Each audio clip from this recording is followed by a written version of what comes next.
예정이라고 말했습니다. 서울의 현지는 14.5도입니다. 아나운서 박노원이었습니다. KBS 제1라디오 4시 경제뉴스를 마칩니다. KBS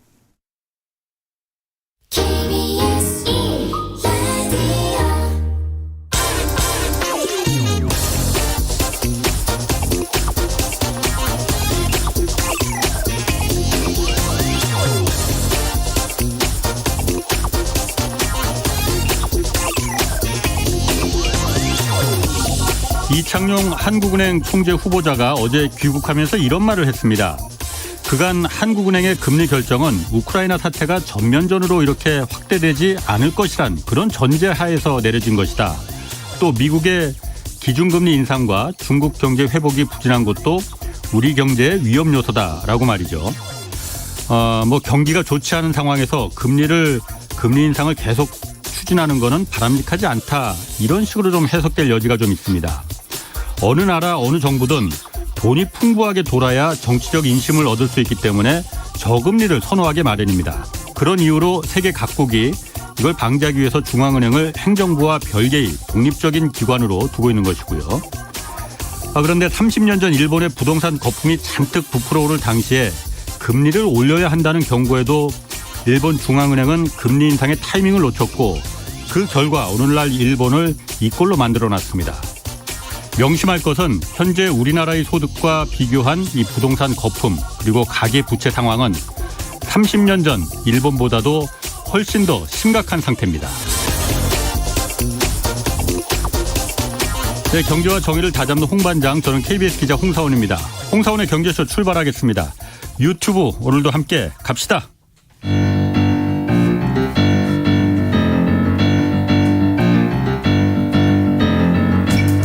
세계 100대 경제학자, 가짜 경제뉴스 감별사, 가슴이 뜨거운 경제학자, 건국대 최백은 교수의 이게 경제다. 네, 윤석열 대통령 당선자 인수위원회가 지금 부동산 시장 정상화 방안을 내놓고 있습니다. 새 정부의 이 부동산 정책 그리고 이게 가계부채에 어떤 영향을 줄지 좀 자세히 알아보겠습니다. 최백은 건국대 경제학과 교수 나오셨습니다. 안녕하세요. 네, 안녕하세요. 오랜만에 나오셨습니다. 네, 오랜만입니다. 앞으로 좀 자주 좀 뵙겠습니다. 예. 자, 먼저 이거부터 좀 할게요. 부동산 얘기도 좀 하겠지만은 미국이 지금 긴축 금리 인상 시작했단 말이에요. 그런데 이게 지금까지는 경제쇼에서도 여러 번 다뤘습니다. 그런데 미국 연방준비제도 중앙은행이 판단을 잘못했다. 여태까지 파월 연준 의장이 좀 이런 얘기 해도 되나 좀 멍청해서 금리를 진작 올렸어야 되는데 안 올리고 실기를 했다라고 했는데 최 교수님 이걸 다르게 좀 해석을 하실 부분도 있다고 하셨어요. 미국의 출구 전략이다. 무슨 얘기입니까? 원래 이제 출구 전략이라는 용어는 금융위기 이후에 이제 그때 이제 사실 회자됐던 용어인데요. 베트남 전쟁 때 이제 사용된 용어죠. 원래가요. 베트남 전쟁에서 수렁에 빠지면서 좀 이제 명예롭게 좀 이제 철군을 해야 되겠는데 그래서 이제 그 명예롭게 철군하는 방법을 찾는 게 이제 그 출구 전략이라는 용어를 이제 써서 군사적인 어떤 용어였었죠. 그런데 이제 금융위기 이후에 이제 경제가 회복이 되어지면서 소위 말해서 양적 완화라든가 금리 제로 금리 열었던 것을 정상화시키는 이런 과정을 출구 전략으로 표현을 했었죠. 그런데 이번 같은 경우도 이제 팬데믹 상황 속에서 제로 금리로 했고 돈도 또 엄청 풀었죠. 금융위기 때보다 더 많이 풀었죠. 그러면 이제 그 상황 속에서 이번에 출구 이제 정상화시키는 것은 좀 차이가 있는 게 뭐냐면은 그 당시는 그러니까 자발적으로 이제 그러니까는 사실은 정상화로 돌아갔던 거예요. 경제가 회복되고 그러면서요. 근데 지금은 사실 이 어떻게 보면 강요된 저는 이제 출구 전략이다. 강요받고 있다. 하고 있는데 그 이제 주범 중에 하나를 이제 인플레이션으로 지금 얘기를 하고 있는 건데요. 연준이 잘못 판단했을 거라고 생각하는 것은 뭐 이제 연준 입장에서 생각한다면은 연준도 그러니까는 뭐 러시아가 우크라이나 침공할지 아마 뭐 몰랐을 수도 있어요. 그런 요인은 가지만은 그런 요인 떠나서 그러니까 러시아가 우크라이나 침공한 건 올해 2월 24일입니다. 그런데 이제 우리가 인플레이션을 얘기를 할 때 우리 한국은행하고 한번 연준하고 비교해 보면요. 한국은행은 지난해부터 올해 1월 달까지 3차례 올렸었어요.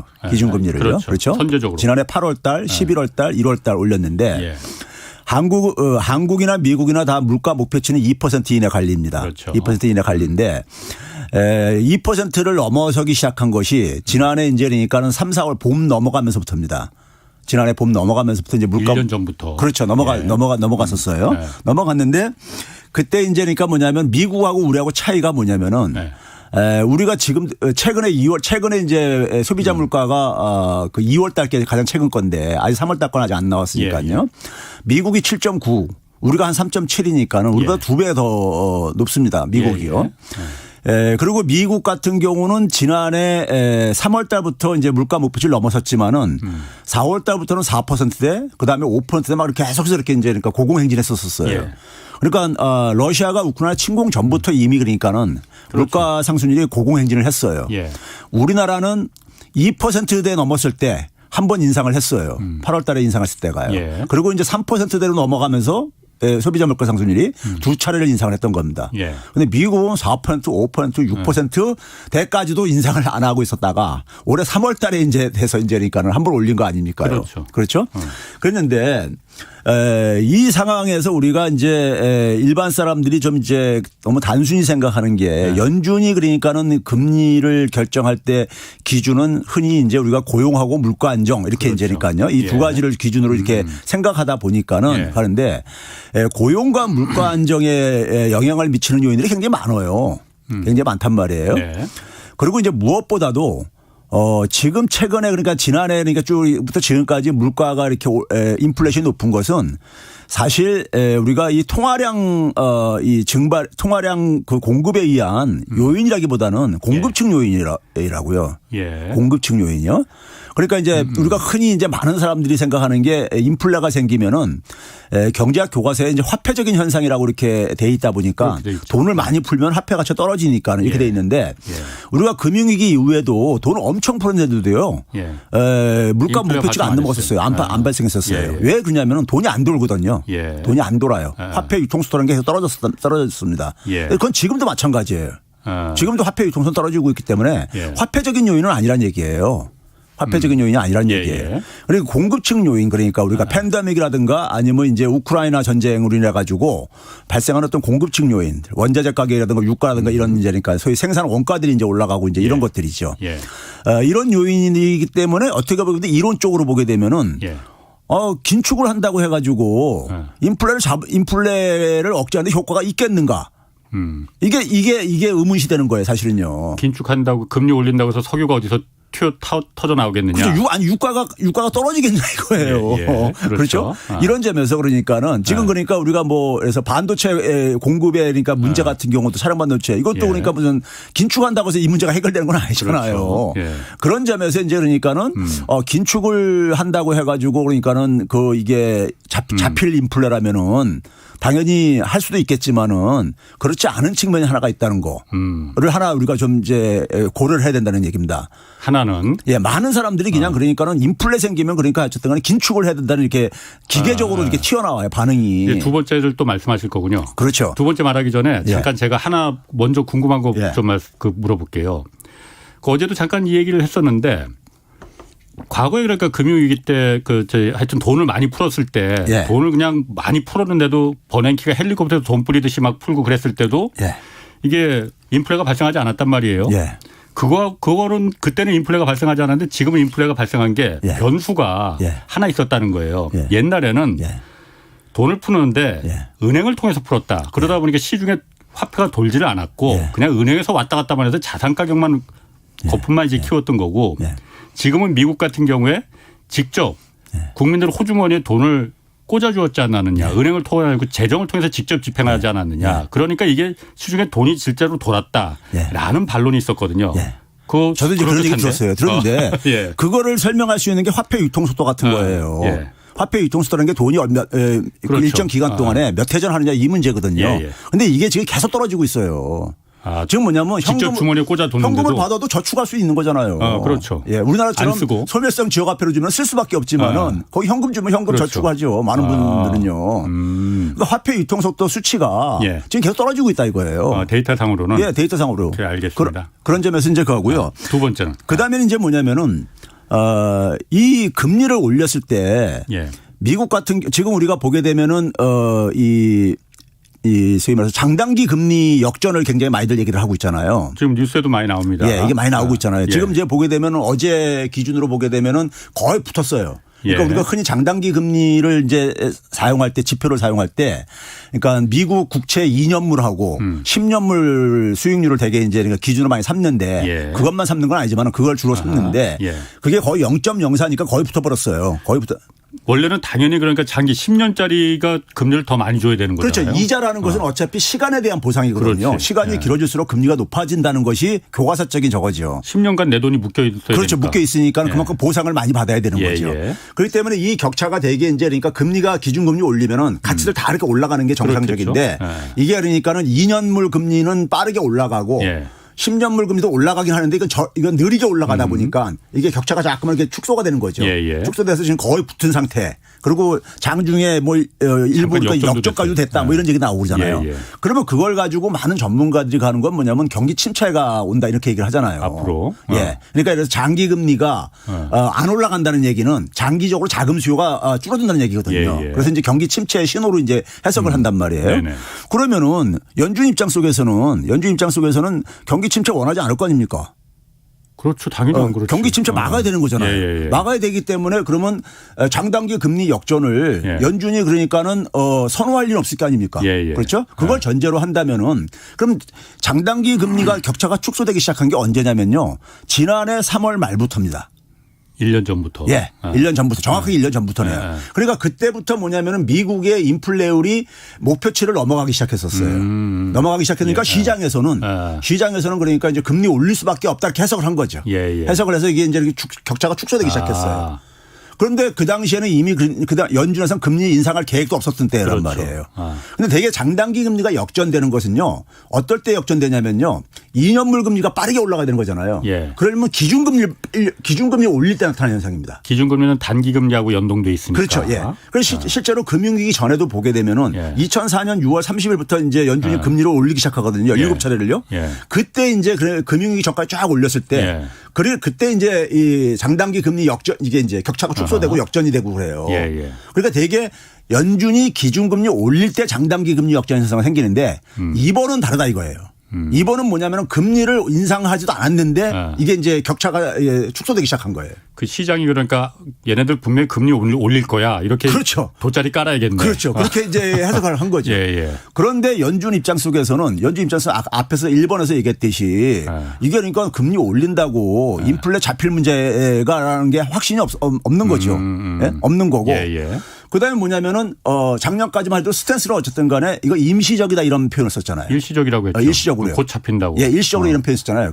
이제 쓴 이유가 이제 저는 있다고 보는데 이 공급망 이제 교란으로 이제 이렇게 해석을 했었잖아요. 예. 그러면 있잖아요. 우리가 저는 이제 많은 사람들이 지금 놓치고 있는 것 중 하나가 올해 5월 달부터는 5월 달이면 이제 그러니까 4월 달 소비자 물가가 발표가 됩니다. 그렇죠. 발표가 되는데 5월 달부터는 5월 중순께 이제 미국의 소비자 물가가 발표될 텐데 인플레율이 저는 둔화될 거라고 봐요.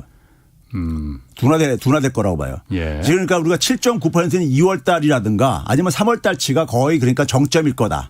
그게 왜 그러냐면요. 첫 번째는 기저 효과입니다. 이 소비자 물가 상승률은 1년 전에 비하는 건데 그렇죠. 지난해 굉장히 고공행진한 요인 중에 하나가 뭐냐면요. 그 1년 전을 또 생각해 보세요. 2020년 봄 4월 달부터 4월 달이 어떤 때입니까요? 1차 팬데믹이 유행할 때예요. 미국에서요. 2020년 4월이요. 그렇죠? 기억들 나시잖아요. 유럽이랑 미국에서 굉장히. 그래서 그 당시에 거의 그러니까 0%대 가깝게 인플레율이 막 떨어졌을 때였었어요.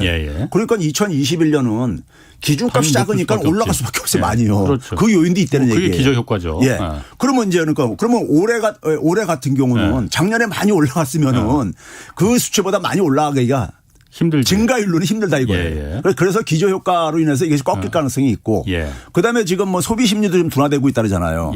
그래서 이런 요인들로 인해 가지고 그다음에 이제 뭐 러시아 우크라이나 침공도 지금 어쨌든 간에 이제 그 좀 진정되는 이런 기미도 좀 보이고 어쨌든 간에 두고 봐야 되겠지만은 그런 점에서 최악의 상황은 지금 어쨌든 간에 단기적으로 볼 때는 최악의 상황은 좀 벗어난 것 같다. 그러면 결국은 뭐냐 그거를 연준 같은 경우도 사실은 작년에 예상을 했다는 거죠. 이 우크라이나 전쟁 변수를 빼놓고 본다면요.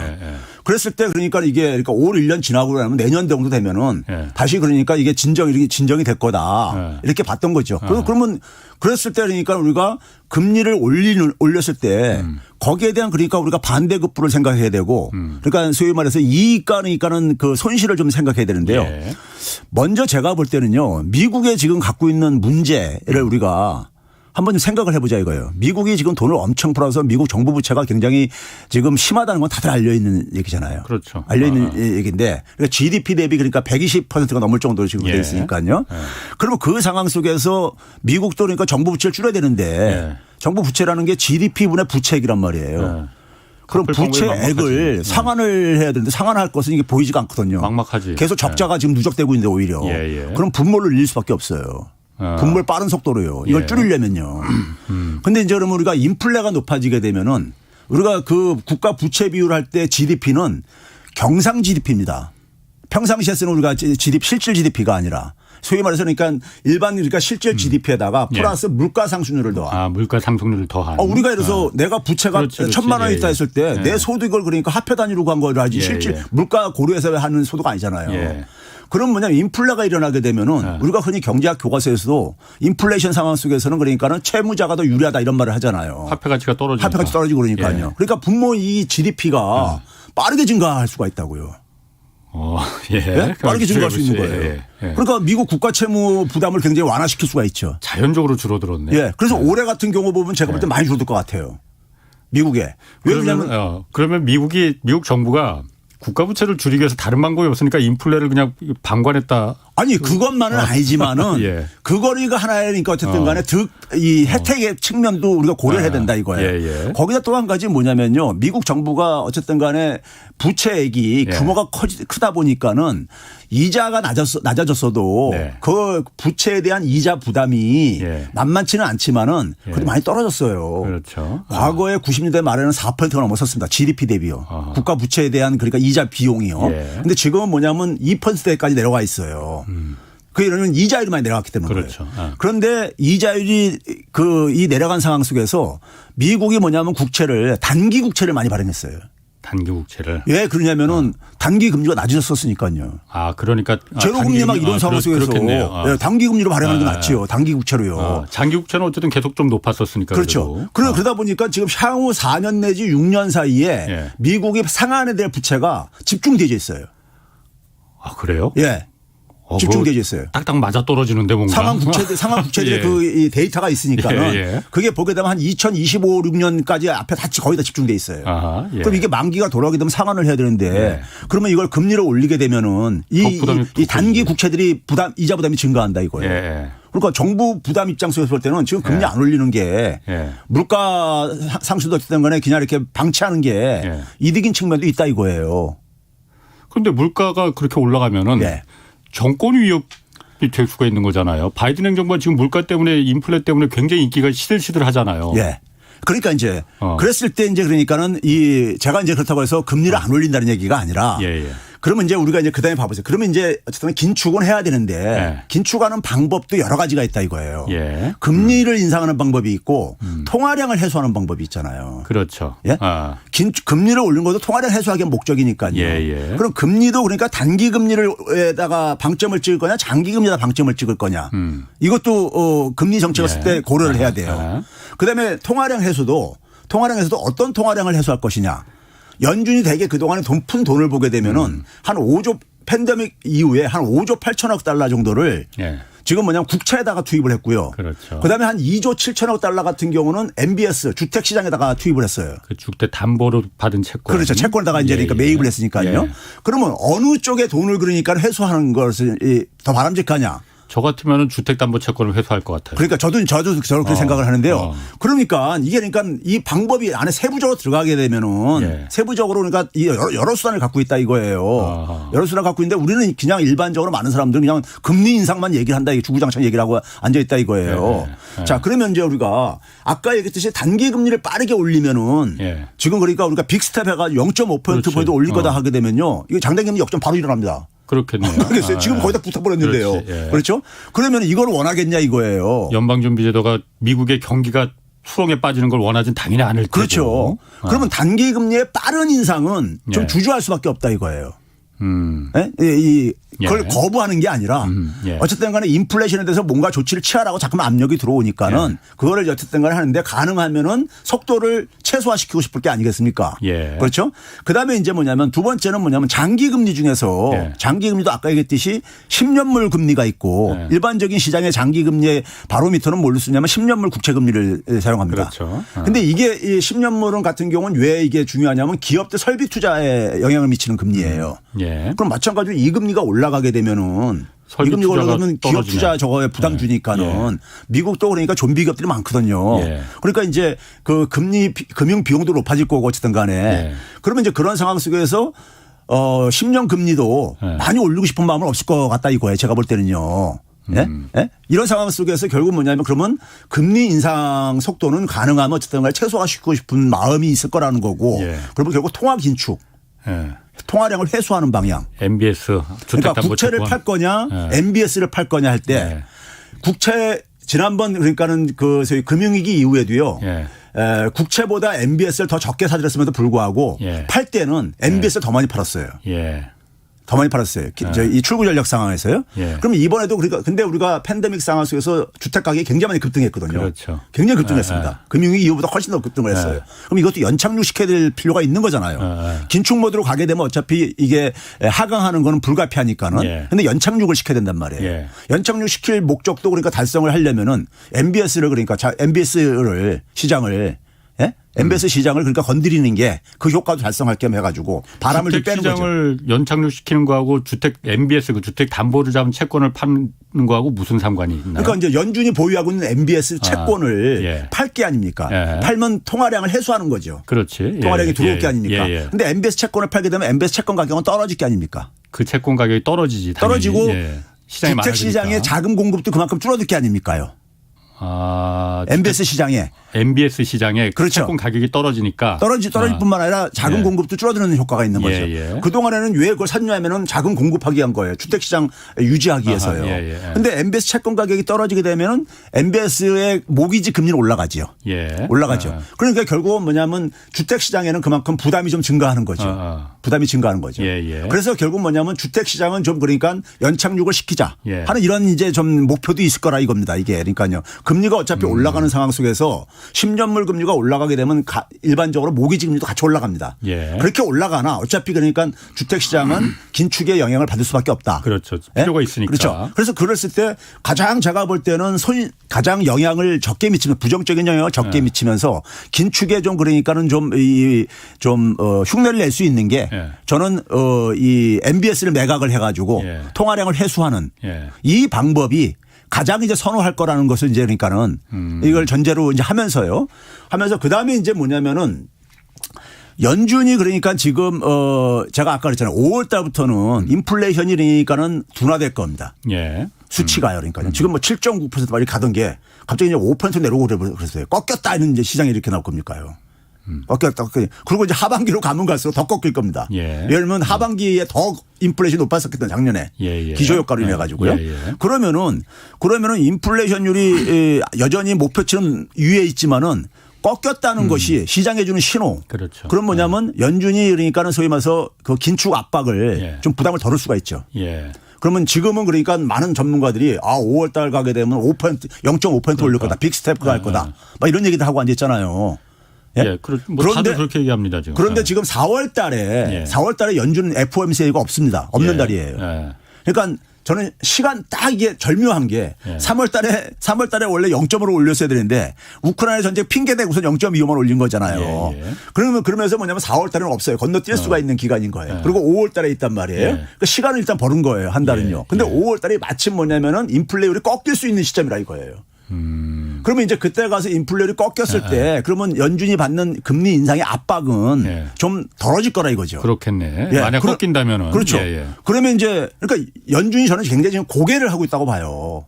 여러 가지 목표들, 여러 가지들을 변수들을 고려를 해야 되는데 그중에 그러니까 아까 얘기했듯이 장단기 금리 역전도 원치 않고 그러면서 인플레도 어쨌든 간에 잡으려고 노력을 하고 있다는 것도 보여줘야 되고 여러 가지를 이 요인들을 고려해야 된단 말이에요. 연준 부동산 입장에서는. 시장도 연착륙해야 그렇죠. 되고. 그런 걸 다 고려해야 되는데 그런 거를 다 자기가 성실하게 다 어쨌든 간에 그 여러 가지 목적을 예. 그러니까 선화 말에 토끼를 잡으려고 하는 이런 상황 속에서 예. 연준이 어쨌든 최선을 다하고 있는 것을 보여주는데 이게 이제 굉장히 연준 희망대로 될지는 이건 별개 문제인 거죠. 근데 연준이 그런 여러 가지 요인을 고려하고 있다고 저는 봐요. 네? 보고 있는 상황 속에서 시간을 일단 벌고 예. 그다음에 5월 달 이후에 꺾이게 되면은 자기들이 원래 의도했던 대로 금리 인상 속도를 좀 그러니까 아주 빠르게 안 해더라도 빅스텝을 안 해도 시장에서 받아줄 게 아니겠는가. 예? 그걸 용인해 주지 예. 않겠는가 예. 하는 이런 것들이 이제 그러니까는 지금 연준의 희망사항이 아니겠는가 저는 이렇게 보는 것이고요. 예? 뭐 그럴 수도 있을 것 같아요. 예, 그렇죠. 지금 어쨌든 지금 보면은 예. 여태까지 그 경제쇼에 나왔던 패널들 그리고 또 언론이 뭐 사실 잘 모르니까는 예. 그 수많은 분석들 이거 보면은 그거하고 사실 지금 최백은 교수님 얘기는 사실은 전혀 다른 얘기거든요. 그런데 그렇죠. 제가 보니까는 연준이 그럼 처음부터 누구나 다 지금 파월 연준 의장이 저거 바보 같은 사람이라서 진짜 금리 올려서 선제적으로 대응했어야 되는데 지금 타이밍을 놓쳤다 막 이런 예, 얘기를 하는데 예. 그게 아니고 이런 큰 그림을 예.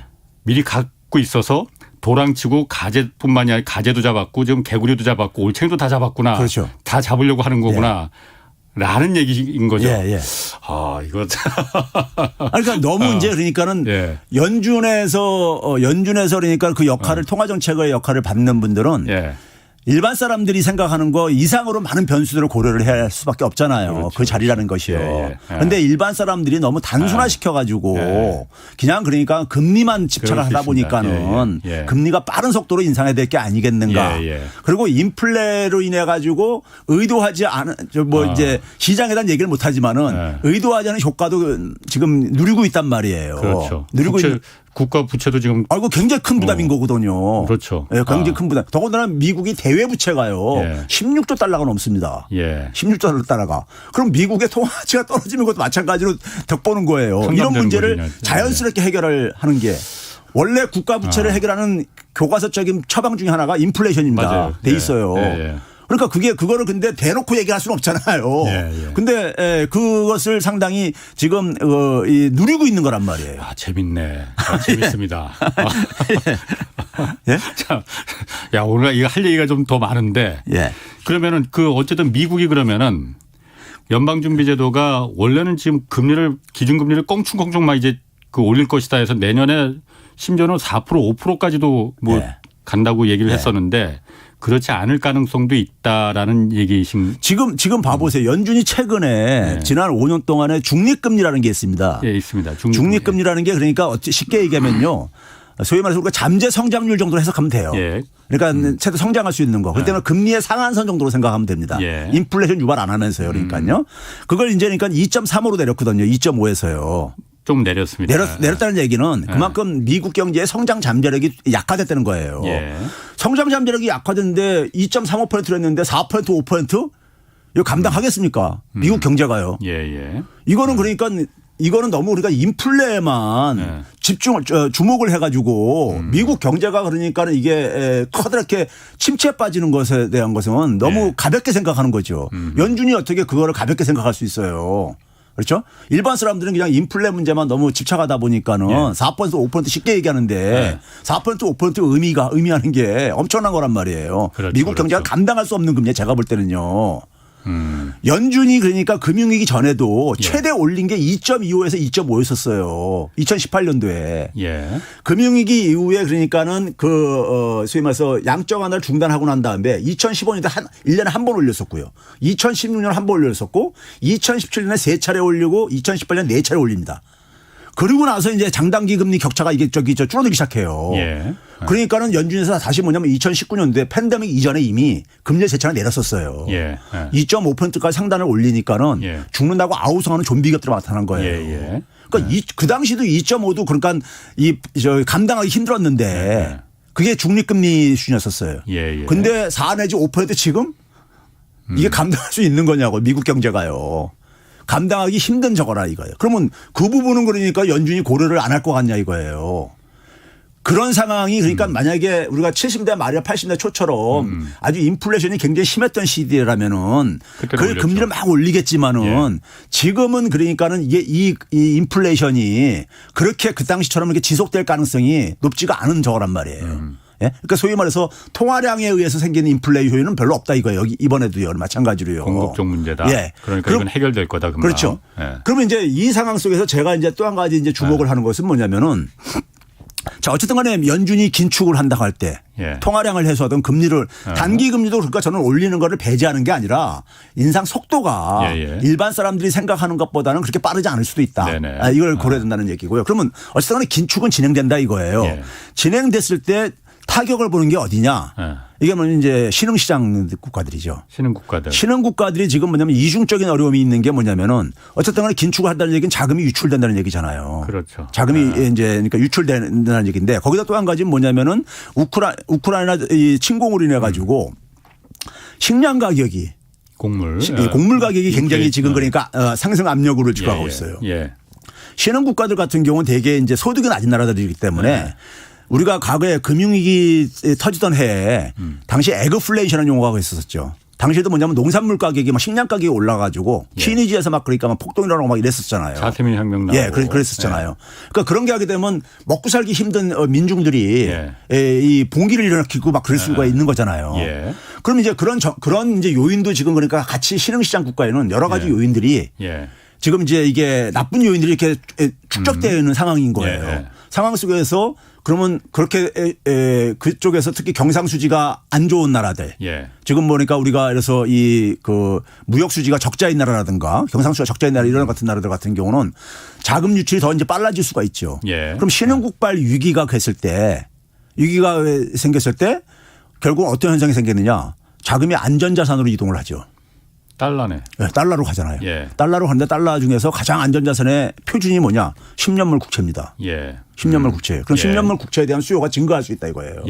10년물 국채 수요가 증가한다는 얘기는 10년물 국채 가격이 올라간다는 얘기고 10년물 국채 수익률이 떨어진다는 얘기인 겁니다. 그러니까 뭐냐면은 미국이 그것도 즐길 수가 있다 이거예요. 미국이요. 10년물 국채 금리는 시장의 장기 금리의 바로미터란 말이에요. 그러니까 미국 경기 둔화를 막기 위해서 해외 그러니까는 신흥국가를 희생양으로도 삼을 수 있다 이거예요. 예?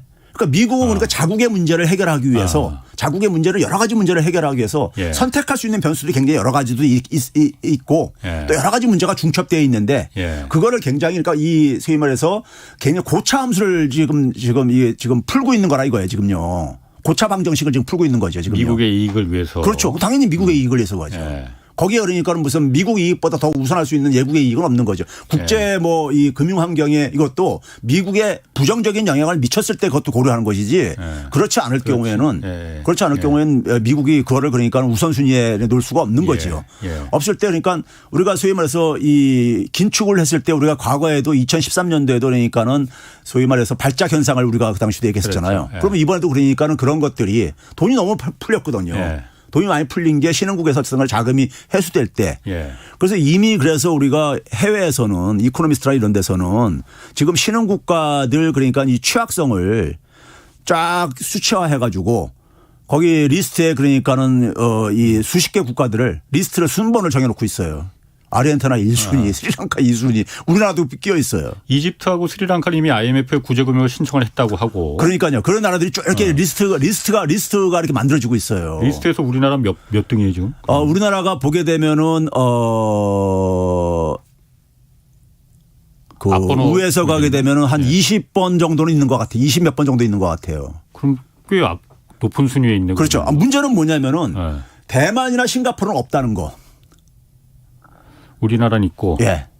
그러니까 소위 말해서 우리나라는 선진국이라고 우리가 한 얘기했잖아요. 그동안에. 근데 거기에 있는 나라들이 대개가 신흥국가들이야. 개도국들. 근데 우리나라만 선진국에서는 유일하게 거기 들어가 있어요. 왜 들어가 있어요 우리나라는? 우리나라가 이제 보게 되면은요. 우리나라가 소위 말해서 자본시장 개방이 굉장히 높은 나라입니다. 그렇죠. 높은 나라이다 보니까는 자금을 어쨌든 간에 이게 이동이 굉장히 쉬운 나라죠.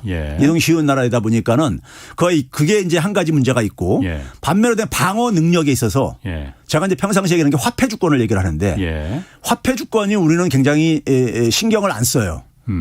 그러니까 소위 말해서 화폐 주가의 대표적인 지표가 뭐냐면은 GDP 대비 외환 보유액. 예. 이게 우리나라 같은 경우 한 25% 정도 안 돼요. 이 정도에서 되게 관리를 해요. 이것도 올린 게 그 정도 된 거예요. 예. 그런데 대만이나 싱가포르는 가장 적을 때도 한 70%는 유지하고 많을 때는 100%는 넘습니다. 지금 100%가 넘고 그래요. 예. 지금 뭐냐면 외환 보유액이 많다는 얘기는 예. 달러가 빠져나갈 때 예. 방어 능력이 있다는 거예요. 예. 방어 능력이. 예. 그런데 우리는 그러니까는 우리는 그만큼 방어 능력이 취약하다는 거죠. 지금 우리나라도 외환 보유고가 꽤 많아서 이 정도면 충분하다. 옛날 IMF 때가 어쨌든 외화가 없어서 그 우리가 직격탄을 맞았지만은 그러려면 이제 없다. 뭐 그렇게들 알고 있는데. 그 절대액이죠. 우리나라 경제 규모에 대비해서 우리가 예. 들어와 있는 돈들도 마찬가지로 경제 예. 규모에 대비해서 우리가 들어오는 거거든요. 예. 그렇기 때문에 GDP 대비로 우리가 외환 보유액을 보는 것이고 예. 그다음에 우리가 그 자본의 이동이 굉장히 우리가 용이한 나라다 보니까는 예.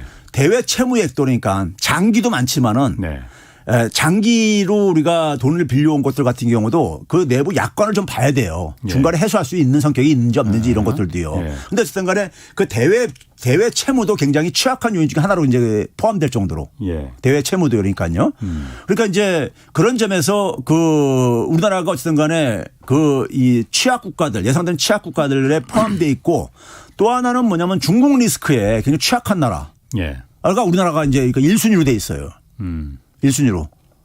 가장 높은 나라 중 하나로 돼 있어요. 베트남이라든가 이런 동남아시아 일부 국가들과 더불어 가지고. 예. 왜 그러냐면은 중국이 그러니까 지금 뭐 보게 되면 뭐 최근에 어쨌든 간에 중국 최근에 보게 되면 PMI 지수라고 해서 제조업 지수가 50 밑으로 떨어졌거든요. 예. 떨어졌습니다. 물론 이제 상하이 봉쇄 뭐 이런 것들 충격도 있겠지만은 그러니까 중국 리스크가 가장 취약한 나라로도 뽑혀 있고 중국도 어쨌든 간에 굉장히 중요한 영향을 끼칠 수밖에 없는 나라다 보니까요. 예. 그다음에 자본시장 이런 측면 속에서도 굉장히 취약성을 여전히 가지고 있는 나라. 예. 선진국으로 분류되고 있지만은 그러다 보니까는 그 리스트 국가에 한 30몇 개 국가에 우리나라도 포함되어 있다는 얘기인 겁니다. 어제도 잠깐 얘기 나왔었는데 어제도 그 얘기 잠깐 해서 우리나라가 그러니까 그 취약한 그 금융위기에 직격탄을 맞을 가능성이 높은 이유 중에 또 한 가지 이유가 예. 가계부채가 워낙 높다. 예, 그렇죠. 독보적으로 높다. 예. 세계 1등 수준이다. 이게 그 큰 원인이다라고도 얘기를 했었거든요. 그것도 이유가 되는 거죠. 당연하죠. 당연한 거고 그러니까는 우리가 이제 그러니까 그래서 지금 그 가계부채 같은 경우 보게 되면요. 예.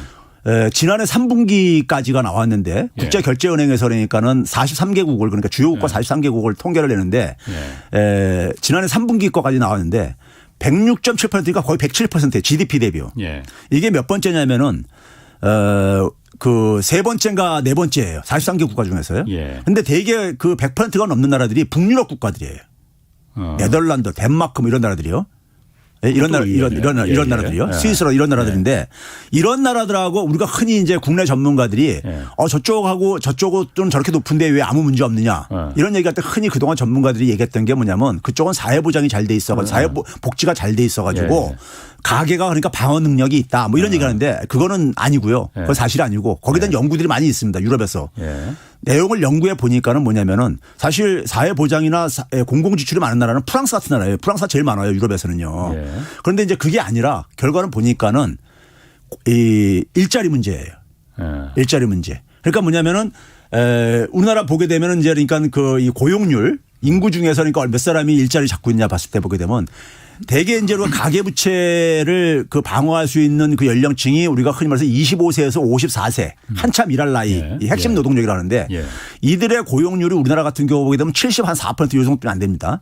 근데 그 북유럽 국가들은 다 80% 후반이에요.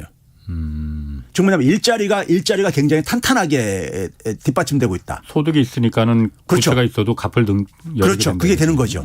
그래서 거기선 왜 그러냐면은 우리나라 같은 경우는 대개 사회복지나 사회보장을 고령 인구들에 대해서 지원하는데 그러니까 소득을 못 만들 수 없는 사람한테 지원하는데 거기는 뭐냐면은 일자리를 만드는데 소위 말해서 적극적인 노동시장 정책이라 그러죠. 거기에 퍼붓는 예산이 우리나라 같은 경우는 0.9%도 안 되는데 GDP 대비 거긴 대개 한 3% 가깝게 됩니다. 그러다 보니까는 고용률이 전체 연령층을 다 보더라도 보게 되면은 거기는 그러니까 한 85에서 90% 이렇게 됩니다. 고용률이요. 그런데 우리는 기껏해야 그러니까 한 70% 평균 이렇게 되다 보니까는 그러다 보니까는 그만큼 우리나라 사람들이 일자리가 일자리가 그러니까는 이 취약하다 보니까는 일자리 취약하면 자본주의 사회 속에서는 소득이 취약한 거죠. 소득 만드는 것이요. 그런 점에서 이 가계 부채를 그러니까 방어할 능력이 그러니까는 금리가 올랐을 때 그 상환을 해야 되는데 그렇죠. 상환을 해야 되는데 상환하려면 결국 소득이 뒷받침돼야 되는 거거든요. 지금 그러면 지금 말씀하신 대로 미국이 그런 큰 그림을 갖고 뭐 만약 했다면은 어떤 세계에서 어떤 나라인가는 분명히 그 희생양이 돼야 되는데 우리나라도 지금 그 앞번호 지금 번호표 뽑고 있다는 거잖아요. 그러면은 지금 우리도 어쨌든 그럼 그 부분에 대해서 방어를 좀 해야 될 거 아닙니까? 그런데 지금 아까 말씀하신 대로 다른 건 몰라도 가계부채 같은 경우에 좀 워낙 높다고 지금 하니까 독보적으로 높다고 하니까 이걸 좀 그러면은 줄이는 방향으로 지금이라도 가야 되는 거 아닌가요? 그러면 당연하죠. 근데 지금 어쨌든 그 대출 규제 좀 완화하고 뭐 LTV, DSR 그것도 좀 손볼 그다고는 얘기도 나오고 이건 좀 그럼 반대로 가는 방향 아닌가? 어떻습니까, 그거는? 이거는 제가 볼 때 추진하기도 만만치 않을 뿐만 아니라요. 효과도 저는 못 볼 거라고 봐요.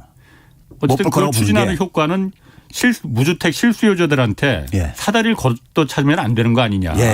어쨌든 집을 자기 돈 갖고 사는 사람은 거의 없으니까 은행 대출을 좀 받게 해줘야 되는 거 아니냐. 이 목적이잖아요.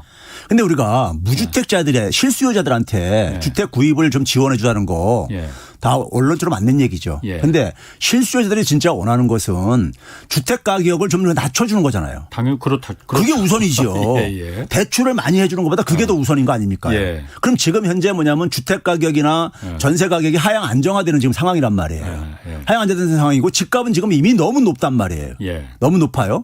그러면 집값 하향 안정화는 그러니까 뒤늦었지만은 바람직한 방향으로 지금 가고 있는 거라 이거죠.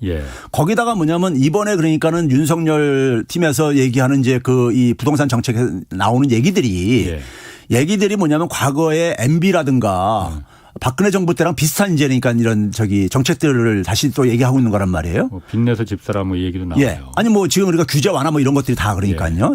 뭐 세제 완화도 마찬가지고요. 그러면 그게 이제 결국 그 당시하고 지금은 큰 차이가 우리가 잘 알다시피 그때는 금리가 계속 2011년부터 2010년도까지 계속 떨어졌었어요. 기준금리가요.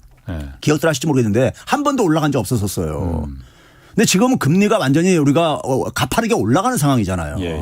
올라가는 상황 속에서 사람들이 집을 사도 굉장히 부담이 클 수밖에 없어요. 금리 때문에. 그러면 지금 이런 상황 속에서 집을 살 사람은 적어도 그 금리를 그러니까는 넘어서는 그러니까 집값 인상으로 기대 수익을 그러니까 기대할 수 있다면은 수익을 기대할 수 있다면은 사겠죠. 집값이 올라야 된다 이 얘기죠. 그렇죠. 그거 적어도 금융 비용 이상은 만들어 혜택을 봐야 될 게 아니겠습니까? 근데 지금 거기에 그러니까는 그런 모험을 할 수 있는 사람이 집값도 워낙 높은 데다가 그렇죠? 그런 점에서 제가 볼 때는 이거는 그 사람들이 그러니까 주택 수요를 만들어내기도 쉽지 않다. 상황이 지금.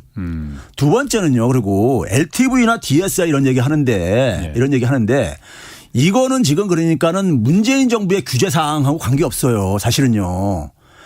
우리가 소위 바젤 3라는 게 있죠. 바젤 3. 바젤 협약. 바젤 협약에 의해서요. 좀 많이 나옵니다. 바젤 3에서 그러니까 우리가 지난해부터 보게 되면은 LTV를 그러니까는 과거에는 그냥 똑같은 기준으로 쭉 이렇게 이렇게 회계 기준을 만들어 놓고 DSR도 그랬었어요. 근데 이제는 뭐냐면은 LTV를 많이 허락해 준 대출에 대해서는 그만큼 충당금을 많이 적립하라 이거예요. 은행들한테. DSR도 마찬가지고요. 그거를 그러니까 우리가 이제 시행을 시작했어요. 이미요. 지난해부터 시행을 하고 단지 뭐냐면 은행들한테 시간을 주기 위해 가지고 강도를 좀 강화해가는 이렇게 순차적으로 이렇게 하고 있는 상황이었었어요. 지금요. 그래서 7월부터 바젤 3로다가 우리가 들어갔는데 아니요. 이미 그러니까 올해도 하고 있는데 2억 대출 이상이었었고 올해 1월 달부터는 7월 달부터는 1억 이상 대출에 대해서는 이게 더 이게 강화하는 거예요. 그러니까 처음부터 강화하게 되면은 은행들이 그러니까 그만큼 뭐냐면 대출을 많이 해준 부분에 대해서 충당금을 많이 쌓아야 되고 충당금을 많이 쌓는다는 얘기는 은행들이 돈놀이 할 돈이 그만큼 줄어든다는 얘기예요. 그렇죠.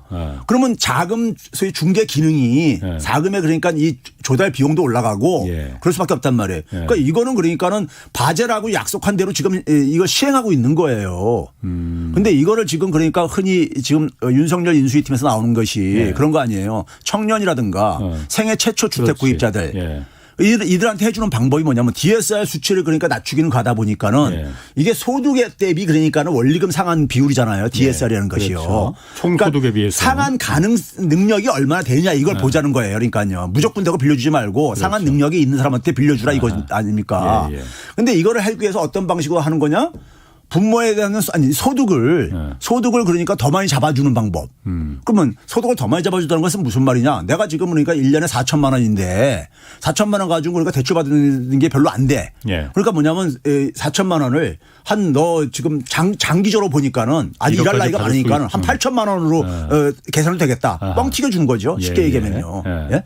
그런데 그래서 이제 40년 장기 분할 상환도 이게 나오고 있는 거잖아요. 지금요. 30년을 40년까지 하겠다는데. 근데 이건 부동산 전문가들도 이게 모르는 게요. 역사를 모르다 보니까 모기지 장기 분할 시스템이 언제 나온 거냐면요. 미국의 대공황 이후에 나온 겁니다. 미국도 대공황 이전까지는요. 5년 대출 만기 일시 상환이었었어요. 이자만 갚다가. 우리 하듯이. 뭐 몇 년 대공황 이전에요. 그랬었어요. 미국도 그랬었어요. 그러다가 대공황 이후에 장기 분할 상환 방식이 도입이 됐는데 그 당시 도입된 겁니다. 이 도입될 수 있었던 게 뭐냐면은 당시에 대공황 전후부터 미국이 중화학공업 혁명이 일어나던 시기예요. 중화학공업 중심으로 산업이 재편되는 이런 상황이에요. 중화학공업은 뭐냐면은 장기 고용을 선호합니다. 왜냐하면 숙련도가 노동의 숙련도가 굉장히 중요하기 때문에 우리나라도 되게 중화학공업 보게 되면 장기 고용들 많이 하고 있잖아요. 그렇죠. 노동자들이 그러니까 숙련도가 굉장히 중요하기 때문에 그래서 되게 장기 고용 시스템이 뒷받침되는 상황 속에서 이게 그러니까 장기 분할 상환도 이게 작동이 됐던 거예요.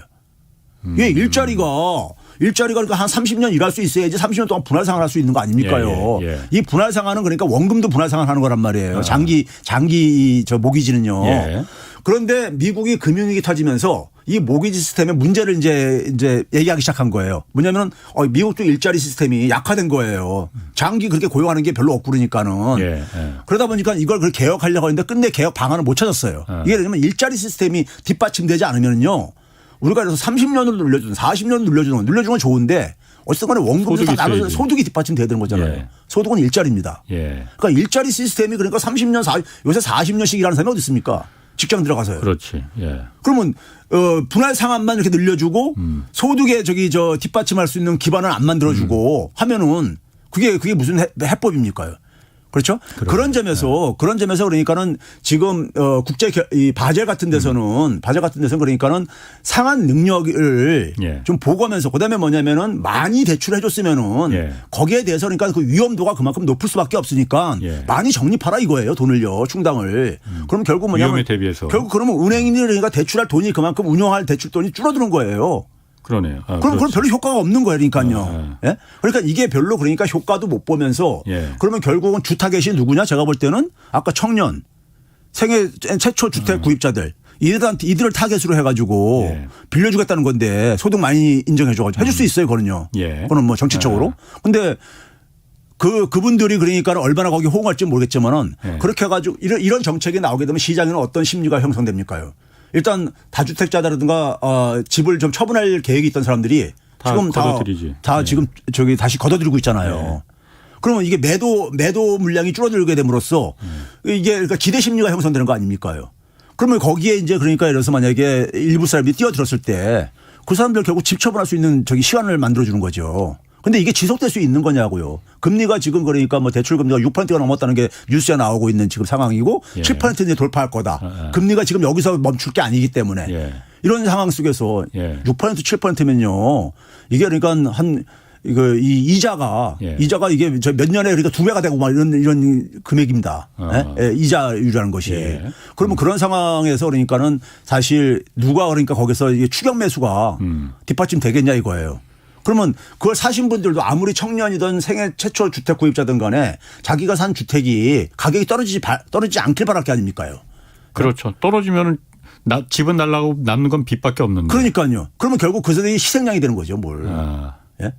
더군다나 뭐냐면은 미국의 모기지상에서 자금이 철수하게 되면요. 제가 이거는 미국의 전문가들도 많이 연구해서 나온 얘기입니다. 90대 이후에는 금융시장하고 글로벌 금융시장하고 주택시장은 동조화 현상 같이 갑니다. 동조화를 해요. 금융시장에 돈이 많이 풀릴 때 주택시장도 같이 올라가고 같이 움직여요. 당연히 지금 보니까 그렇더라고요. 우리나라 지난 30년 동안에 예. 집값이 커다랗게 3번 떨어졌어요. 90대 초에 그러니까 신도시 그 주택 200만 원 공급하면서 그다음에 예. 금융위기 때 예. 그리고 이제 IMF 때하고 예. 이제 그때. 예. 근데 일반 사람들은 첫 번째 때 예. 신도시 그러니까는 그 일기 신도시 지을 때 대량 공급을 해가지고 된 거라는데 아닙니다. 그 당시에 여러분들 80년대 말에 미국의 주택 대부 조합 예. 소위 말해서 우리나라처럼 그러니까 이 주택 자금 많이 빌려주는 역할을 하는 예. 저축은행 같은 데가 예. 750 몇 개가 파산합니다. 아. 그래서 미국이 그 당시에 소위 금융위기 같은 게 나타나고 예. 경기 침체에 빠졌었고요. 일본이 옆에 나라는 세계 경제 규모 2인 일본이 다섯 이상 붕괴되잖아요. 아. 그게 그 영향이었던 거예요. 그렇군요. 아이고. 주택 공급 임자가 아니라. 알겠습니다. 아유. 오늘 이제 여기까지 하셔야 돼요. 아, 그래요? 오늘 오랜만에 나오셨는데 예. 더 재밌으셨어. 그래요? 이제 고정적으로 좀 저희가 모시겠습니다. 예. 자, 오늘 여기까지 하겠습니다. 최백운 교수였습니다. 지금까지 경제와 정의를 다잡는 홍반장 홍사원의 경제쇼였습니다.